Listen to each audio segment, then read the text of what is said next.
Well, here's a November one that is going to make for very interesting conversations around your Thanksgiving dinner tables next week. Longtime Trump ally turned foe, Marjorie Taylor Greene, exiting stage left. Neither was the surprising love fest in the Oval Office one that I had predicted, where President Trump appeared completely charmed by Mayor-elect Zohran Mamdani following many months of insults. I've rarely seen a no hard feelings handshake actually work. But stranger things, well, they keep happening. Here for reaction, Mamdani's former competition, Republican candidate for mayor of New York City, Curtis Sliwa. Curtis, thank you for being here. What was your reaction to that meeting?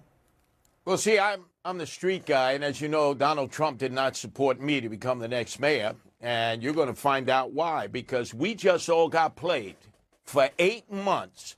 Everyone in the world, everyone in the country, everyone in New York City got played by these two thespians, these actors. Because remember, 8 months ago, we thought it was Godzilla versus King Kong. There was Zohran Mamdani calling Donald Trump a fascist. He's not. And then Donald Trump calling Zohran Mamdani a communist. He's not. And then, as you mentioned, just recently, the president said, I'm going to withhold $7 billion of badly needed federal funding for New York City if you elect Zohran Mamdani.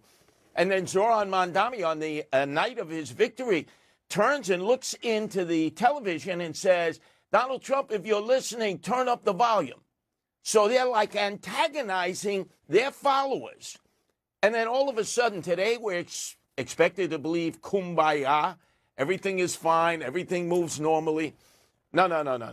I don't get played. I feel that I, like the American people, were turned into suckers to all of a sudden start adversarially wanting to go at one another when, in fact, we can see the reaction today, which is, oh, you're going to be building. And you see, there's a backstory here that a lot of people around the world and throughout the country don't understand.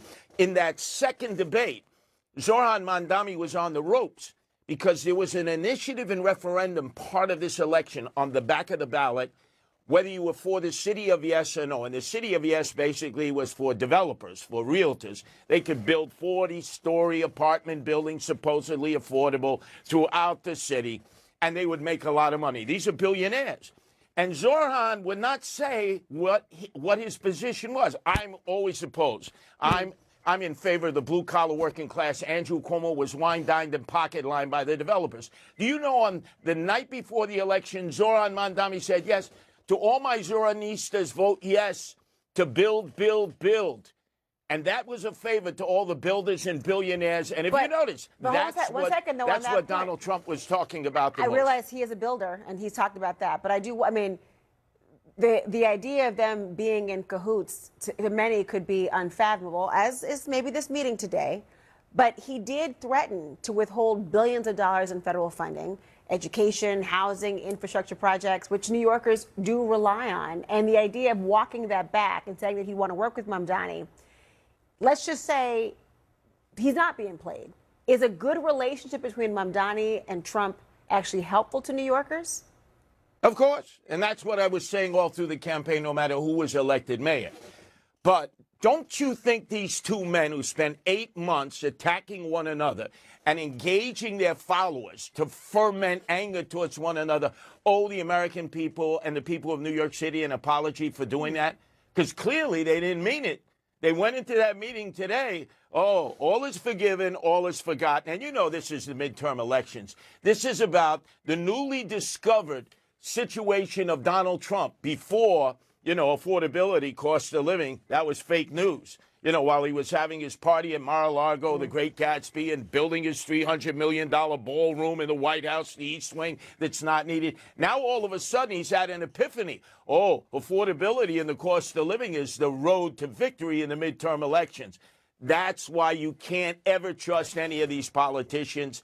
They sell you wolf tickets, and I'm tired of buying wolf tickets. I'd rather be honest and tell you the truth and maybe hurt some feelings than to do what we witnessed today, which was clearly an Academy Award-winning performance by both of them. Well, let's talk about the performance, because obviously a Republican was not successful in this. Do you think by making Mamdani the boogeyman it actually hurt Republicans? Should they have not done so and it would have bettered the chance of Republicans?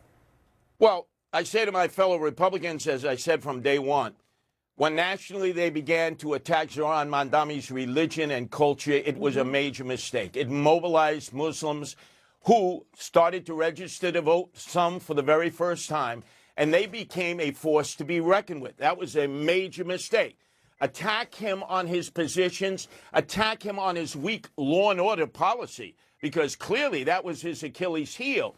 But every day there was discussion about who should drop out, so that we could take down Zohran Mamdani. Remember, By the way, you say you were offered, was it millions of dollars to drop out? Someone tried to, you say the billionaires tried to buy you out of the race for up to $10 million. Correct. And then there were threats against me and my wife. I had to have armed security the rest of the way. But remember, there was one point, Laura, in which supporters of Donald Trump, MAGA people, and I know many of them, I'm not MAGA, but they were urging the president, deport Zohran Mamdani. Deport Zohran Mamdani. And today, it was almost like kumbaya. That's why I'm saying, people out there in America and around the world, question authority. Don't just be a follower. When you see situations like this, we're all entitled to an apology for the 8 months both these men put us through, and we're entitled to the truth, because I don't think the truth was told in that office today to the world, to America, and to the residents of New York City who were pitted against one another. In a vicious way, they were mad-dogging one another, and now we're just supposed to forgive and forget. I'm sorry, we got played. Curtis Sliwa, thank you. My pleasure. Anytime. Well, that was his view. What about the view from the